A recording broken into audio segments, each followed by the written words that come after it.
Vučić, obilaznica oko Kragujevca, bit će gotova za 2,5 godine.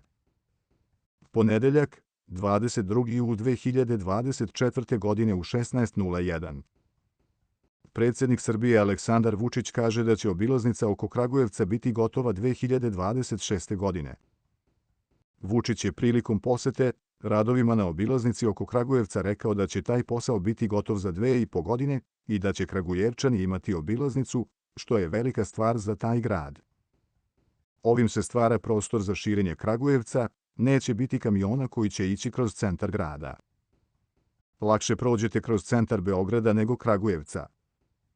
Ovo će biti potpuno novi grad, drugačiji za život. Ovo je važno i za Gornji Milanovac i za Knić. Najviše vremena izgubi se od Krsta do Korićana u Kragujevcu. Trasa izgleda mnogo lepo, istakao je Vučić. Dodao je i da ta trasa izgleda mnogo drugačije, lepše i moćnije, kao i da to podiže Kragujevac u svakom smislu. Od ogromnog je značaja, posebno za severni deo grada. To će biti potpuno novi grad, drugačiji za život.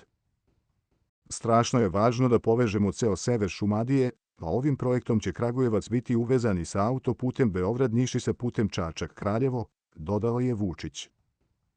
Kako je naveo, došao je autoputem i da se raduje što ima dosta automobila i stranaca na putevima.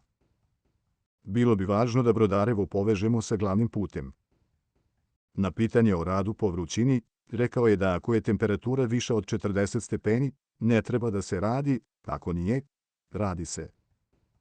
Meni je bilo jednom teško na hladnoći, indijski radnici su radili sve vreme i nisu odustajali, nije lak posao.